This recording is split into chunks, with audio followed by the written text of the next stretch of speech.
U D എഫിൻ്റെ ഈ ഒരു ട്രെൻഡ് നിലനിൽക്കുകയാണെങ്കിൽ ഇനിയുള്ള റൗണ്ടുകൾ എൽ ഡി എഫിന് മുൻതൂക്കമുള്ള പ്രദേശങ്ങളിലാണ് വോട്ടെണ്ണൽ നടക്കാനുള്ളത് എന്ന് പറയുമ്പോഴും ഈ ട്രെൻഡ് എസ്റ്റാബ്ലിഷ് ചെയ്തിരിക്കുന്നു 5000 പരം വോട്ടിന് യു ഡി എഫ് സ്ഥാനാർത്ഥി മുന്നിട്ട് നിൽക്കുന്നു എന്ന് പറയുമ്പോൾ ആ ലീഡ് മറികടന്നുകൊണ്ട് ഈ വിജയിച്ച് വരാനുള്ള സാഹചര്യം എൽ ഡി എഫിന് ഈ ഘട്ടത്തിലുണ്ടോ എന്ന് ന്യായമായും സംശയിക്കാം.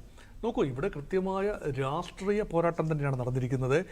ഈ സംസ്ഥാനം എങ്ങനെ ചിന്തിക്കുന്നു, നാളുകളിൽ വരാനുള്ള വലിയ തിരഞ്ഞെടുപ്പിനുള്ള ഡ്രസ് റിഹേഴ്സൽ എന്ന നിലയിലാണ് ലക്ഷ്മി ഈ തിരഞ്ഞെടുപ്പിനെ നമ്മൾ കാണുന്നത്. അതുകൊണ്ട് ഈ നിലമ്പൂർ സംബന്ധമായ വിഷയങ്ങളെക്കാൾ കൂടുതൽ ആര്യാടൻ ഷൗക്കത്ത് എന്ന വ്യക്തിക്ക് ലഭിച്ച അംഗീകാരം എന്നതിനേക്കാൾ കൂടുതൽ യു ഡി എഫ് അതിനെ ഒരു രാഷ്ട്രീയ പോരാട്ടമായിട്ട് തന്നെയാണ് അൻവറിൻ്റെ സമ്മർദ്ദങ്ങൾക്ക് വഴങ്ങാതെ കൃത്യമായ നിലപാടുകൾ എടുത്തുകൊണ്ട് തൃണമൂൽ കോൺഗ്രസ് എന്ന ഒരു കക്ഷിയെ മുന്നണിയുടെ ഭാഗമാക്കുന്നതിനുള്ള വിയോജിപ്പ് പറഞ്ഞുകൊണ്ട് അൻവർ വോട്ട് കട്ട് ചെയ്യാനുള്ള എല്ലാ സാധ്യതയും മുൻകൂട്ടി കണ്ടുകൊണ്ട് കൃത്യമായി എണ്ണയിട്ട യന്ത്രം പോലെ യു ഡി എഫ് പ്രവർത്തിച്ചതുകൊണ്ട് മാത്രമാണ് ഈ ഒരു താൽക്കാലികമായിട്ടെങ്കിൽ പോലും ഈ മുന്നേറ്റം സാധ്യമായത്. പക്ഷേ എൽ ഡി എഫിന് ലഭിക്കാവുന്നതും മികച്ച സ്ഥാനാർത്ഥിയെ തന്നെയാണ്.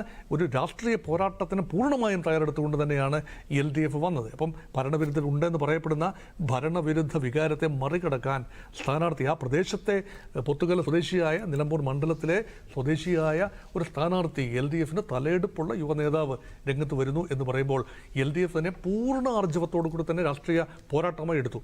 ഇതിനു മധ്യയാണ് അൻവർ എന്ന വ്യക്തി ഉണ്ടായിരുന്നത് കൊണ്ടാണ് മുൻകാലങ്ങളിൽ എൽ ഡി എഫിന് വിജയിക്കാനായത് എന്ന് കൃത്യമായി എസ്റ്റാബ്ലിഷ് ചെയ്യാൻ അൻവറിനും കഴിയുന്നു.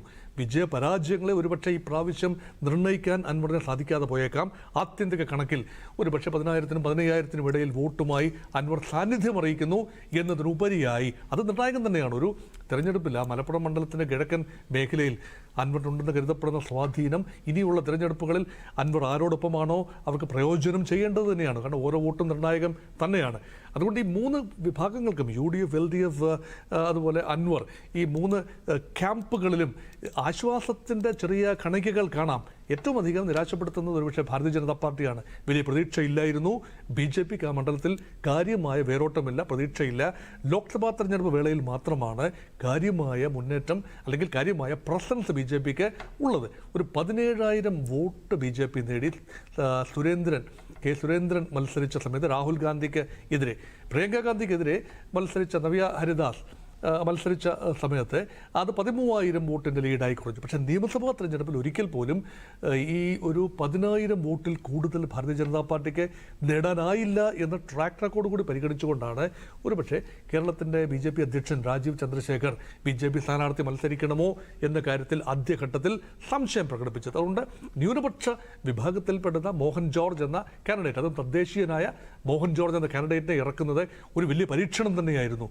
ന്യൂനപക്ഷങ്ങൾ ഒരു ചെറിയ വിഭാഗമെങ്കിലും ഭാരതീയ ജനതാ പാർട്ടിയിലേക്ക് ഗാൽവനൈസ് ചെയ്യപ്പെടും എന്നൊരു പ്രതീക്ഷ.